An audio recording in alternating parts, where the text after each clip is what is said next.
From the studios of Farm Journal Broadcast, this is AgDay.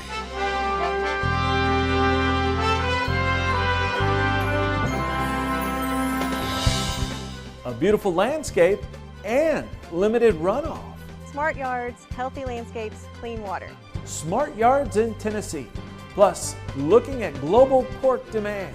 I'm Michelle Rook. What's the outlook for pork exports in 2022? And the outlook on prices.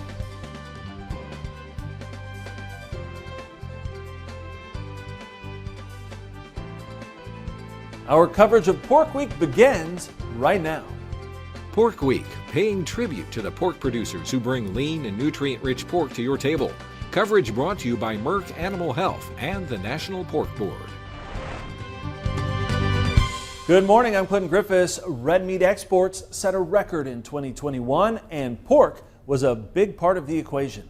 The U.S. Meat Export Federation says combined, the U.S. shipped $18.7 billion worth of beef, pork, and lamb to other countries last year. And they say expect another big year in 2022. Our forecast is somewhere between 19.5 and 20 billion for this year, which will be by far a new record over last year. Demand is almost record-breaking. It's fantastic in a lot of these markets, and it's demand not in just any one market. It's broad-based growth that we're seeing. For U.S. pork producers, exports add about $63 per head to the value of each hog produced. It's an important part of demand. And as AgDay's Michelle Rook shows us, this year pork exports are facing fresh challenges. Clinton, U.S. pork exports hit a record $8.1 billion in 2021, up 5% from the prior year. But so far in 2022, they're tracking behind those levels for a number of reasons. U.S. pork exports in the first quarter of 2022 were down 17% by value at $1.71 billion. By volume, they also fell 20% from a year ago. It's largely a result of the slowdown in China purchases. Definitely, it's not to the levels it was before, but again, any of the product we move over there is a benefit to us because often those products that they consume are not products that we use in the United States. We're still facing tariffs at the door over there, so we'd certainly like to get those tariffs reduced to a level playing field. In 2020 and 2021, China was also buying U.S. pork to restock their reserves after African swine fever devastated their herd. But U.S. Meat Export Federation Chair-elect Dean Meyer says they've nearly rebuilt their herd to pre-ASF levels. We kind of watch the price of their pork over there and where it's at, and it's way down. And so that kind of tells where they are for inventory. The strength of the U.S. dollar, COVID lockdowns, and shipping obstacles have also been headwinds for all red meat exports, including pork. And it isn't just the port, it's the congestion to the port, holding at the port. Not just loading the ships, but chassis shortage. There's storage yards that they don't have enough room to store it there. Despite that, other countries have picked up the slack, including Mexico, which was the third largest pork export market for the U.S. in 2021. But South Korea, the Dominican Republic, and Colombia have also seen big increases. Because Mexico's actually picked up now again, and Colombia was an excellent market last year. That's a new growing market. There again, a new trade agreement, fairly new trade agreement, and it's working there. That's why the pork industry wants further expansion of trade to keep exports strong. We've had great success. We continue to depend on that market. As you know, 30+% of our products exported, and we really need to keep those non-domestic markets viral. They're important, and we need to keep them open. And Walter says that's why they continue to push the administration for new trade agreements. I'm Michelle Rook reporting for AgDay. All right, thanks, Michelle. As I mentioned, we're celebrating Pork Week here at Farm Journal in conjunction with the annual World Pork Expo. Now, it's happening this week in Des Moines at the Iowa State Fairgrounds. The event is considered the largest pork industry-specific trade show in the world. Some 10,000 pork producers and professionals from the U.S. and around the world are expected to attend the event that features a trade show and educational seminars. Plus, don't forget about the food. Our very own Tyne Morgan will be there later this week. And for more on our coverage of Pork Week, including a day-by-day list of topics, events, and conversation, be sure to head over to porkbusiness.com. After a week that brought cooler temperatures to many regions of the country, what's in store for this week? Our very own meteorologist, Matt Yurosavik, joins us with a look ahead. Yeah, Clinton, and as we look out there this week, a little more unsettled through the middle part of the country. Lots of rain is likely, but wanted to start with the drought monitor 4 weeks ago, kind of show you how things progressed over the last month. So if we put this into motion, what you're going to notice is not a lot of change back in the south and west. But we will be looking at seeing some improvements there, especially in the east. We're going to be looking at still some abnormally dry spots right along the east coast and up into the northern plain states as well. Lots of rain, though, into the Dakotas, Minnesota, and Wisconsin, helping to get rid of some of those drought conditions out there and still being extremely dry in parts of the Cascades. Meanwhile, being super damp up in the Pacific Northwest. So a lot of extremes here, but still less rain in the south and west. And we want to take you and look at our weather headlines, our weather watch for this week. Cooler in the upper Midwest. That's going to be good news. Less heat, less humidity. There will be more rain, though, especially for the Central Plain states.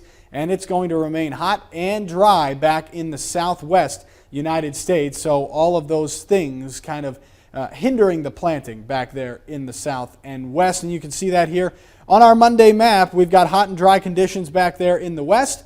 Ahead of that dry line, very humid in the east along the Gulf Coast. More showers and storms in Florida up through the mid-Atlantic states into the Great Lakes and parts of the Midwest. And then still another storm system bringing some showers to the northern Rockies. And it's going to continue to stay very unsettled as we head through this week. And take a look at this great shot from John Jenkins in Montana. This was at the end of last week. He says they started the day with low-slung gray skies, birds singing, and a cool 42 degrees. His area has seen some rain in the last few days. Great stuff. Thanks for sharing, John. I'll have more on your forecast coming up. Now, it's not just gasoline trending higher these days. Butter now trading up to its highest price since the start of the year. Last week, spot butter contracts climbing to $2.93 a pound, its highest mark since January. The cash butter contract now more than $1 per pound higher than it was last fall. The culinary favorite seeing strength on lackluster dairy production and strong milk prices. Class 3 milk futures are now trading above $24 per hundred, while Class 4 milk has topped $26. We'll continue our Pork Week coverage with a look at lean hog prices. That's next in analysis. And later, protecting our waterways from the nation's biggest irrigated crop, neighborhood lawns. We'll see how Extension in Tennessee is helping one community beautify with smart yards in the country. As your innovative and invested partner, Merck Animal Health is dedicated to the well-being of the swine industry and the people behind it. Merck Animal Health, driven by prevention.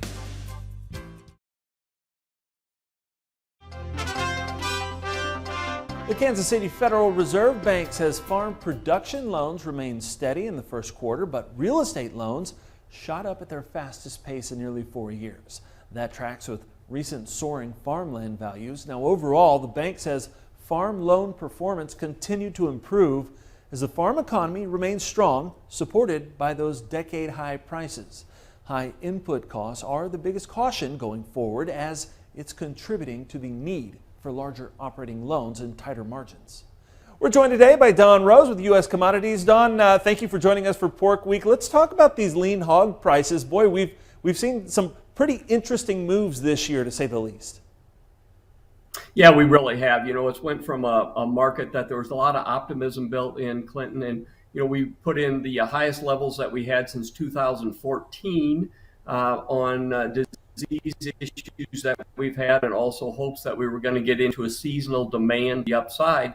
But then our weights continued to be bigger than a year ago. They still are bigger than a year ago. The export demand just continued to flag south, and the domestic demand wasn't as strong, not only in hogs, but also in cattle, that you would think during the grilling season and the holiday market. So that gave us a break, and now we're back on a rally to the upside, Clinton.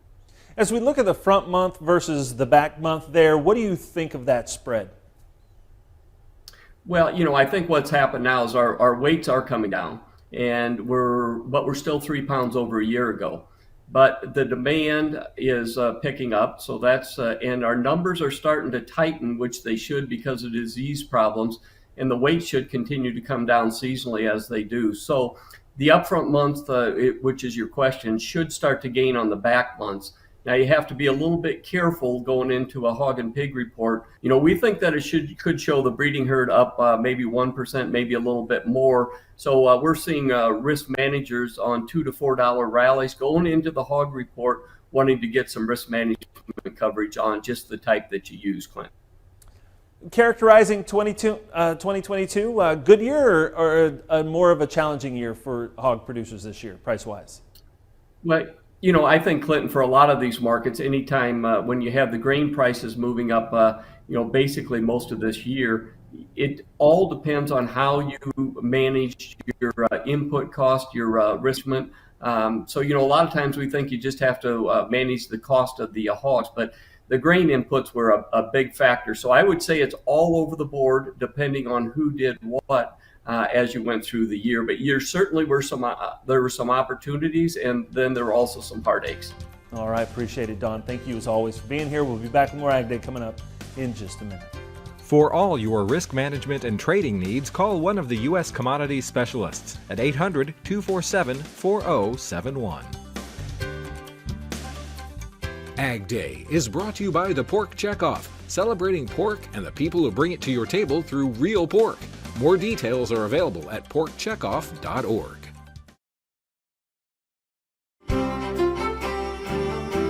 Meteorologist Matt Yurosavik joining us here. And Matt, really last week kind of an interesting week weather-wise. This week we're expecting some more rain in different places. Yeah, and one of those places is going to be right in the Central Plains. So if there's planting going on out there, we're really going to need to expedite that process, because by the end of the week, we're going to see upwards of a couple inches of rain there right in the middle part of the country. And those drought conditions in the central part of the country going to be helped out by a lot of that moisture that we're going to be seeing. So take a look at this at least through this week. Notice where a lot of this rain is going to fall. We've seen a lot of it down here in the southeast, but right here across the middle of the country, we've still got those drought conditions from Montana into the Dakotas and then into Nebraska and Kansas, even parts of Oklahoma and Texas seeing some of that rain as well. So a lot of help here with the drought, but if you're out there planting, doing those things in the field, that could hinder some of those activities as we head through this week, especially there in parts of Missouri, southern parts of Iowa, going to be dealing with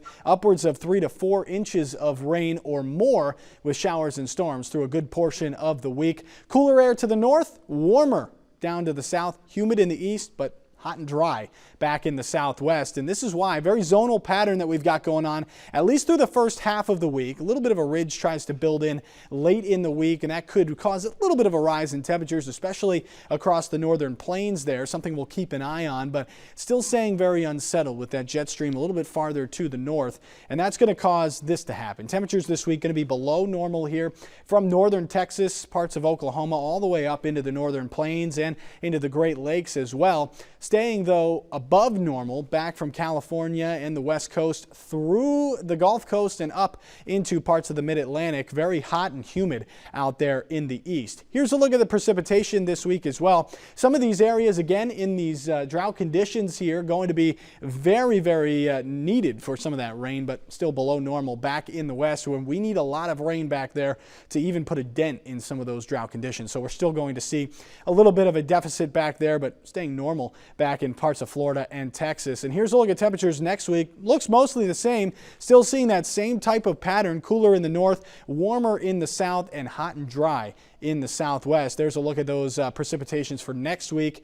Below normal back in the southwest, and still keeping it above normal here from parts of Texas through the east, really all the way up into the northeast as well. So that's something that we will continue to keep an eye on. That's a look around the country. Now let's take a look at the weather where you live. Madison, Indiana, a chance for showers and thunderstorms, a high of 79 degrees. Faith, South Dakota, showers likely, a high of 57 degrees. And Ajo, Arizona, sunny and hot, a high of 100. Keeping rivers and streams healthy with smart landscaping. That story in the country. Hey, stay tuned, folks. Coming up, we're going to talk used dozer prices. Your next piece of equipment is on machinerypete.com. Search equipment from dealerships across the country to find what you're looking for. Only on MachineryPete.com.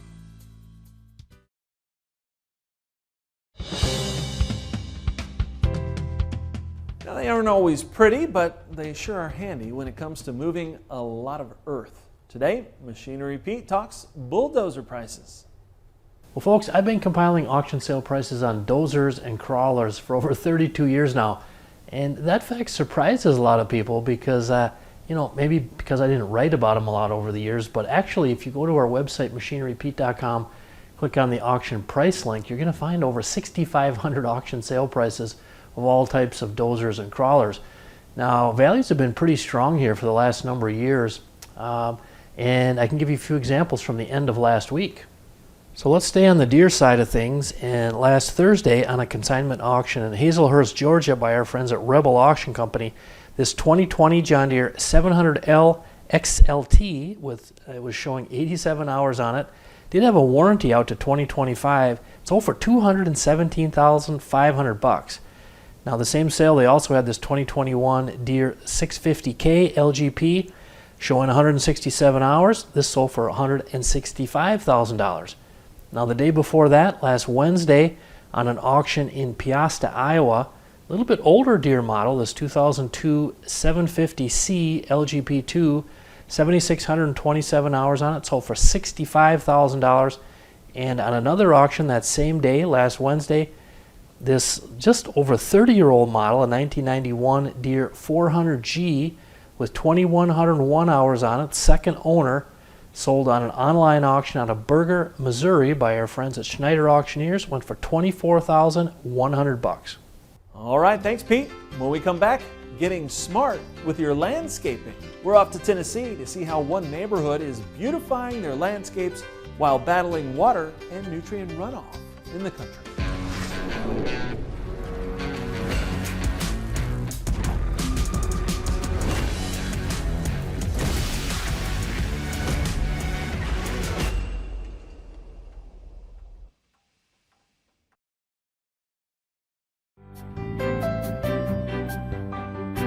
When we talk runoff and protecting the environment, it often centers around farms, but with an estimated 40 million acres of lawns and turf grass, healthy landscapes need to be part of the conversation. And in Franklin, Tennessee, that's exactly what's happening. UT's Charles Denny shows us some smart yards. Janeth McKendrick's yard might be smarter than yours, but no need to feel bad. Just copy what she does. Of course, to plant the native plants that the birds and the bees all love, and that we need, of course, to pollinate everything. Mrs. McKendrick is one of the Franklin homeowners who make up a UT Extension Smart Yards community. It's where people make their landscapes more environmentally friendly, so wildlife can thrive and to prevent stormwater runoff. Really tried not to put any fertilizers or any kind of pesticides, because you can use fertilizers, but especially pesticides. I don't use any on any of the plants because I know that goes right back into the river. That river is the Harpeth, flowing through downtown Franklin. Smart Yards aims to keep sediment and other pollutants out of this water. Recently, Smart Yards participants also cleaned debris and invasive plants along the shoreline at Bicentennial Park. Absolutely. So the whole big picture here is smart yards, healthy landscapes, clean water. Andrea Ludwig with UTIA Biosystems Engineering teamed with Extension to implement Smart Yards and further protect Tennessee's 60,000 miles of rivers and streams, with Franklin being the pilot town. The idea is to help protect water quality and get some creeks off of what is called the impaired list, and to do that by diminishing the amount of non-point source pollution that's in the landscape. Response has been enthusiastic, with homeowners wanting more information about stewardship in your own backyard. So one of the first principles, because there's 9 principles of Smart Yards, is right plant, right place. And that's one we preach to all our Master Gardener volunteers, to anyone we talk to, is putting the right plant in the right place. Because if you do, then you save yourself time and money and energy. And a change in landscape could benefit a whole town. This is Charles Denny reporting. All right, thanks, Charles, and thank you for joining us today. That's all of our time. I'm Clinton Griffiths from all of us here at AgDay. Have a great day out in farm country. It's time to sign up for the 2022 United Pork Americas Conference in Orlando, Florida. Register today at unitedporkamericas.com and join us September 7th through the 9th.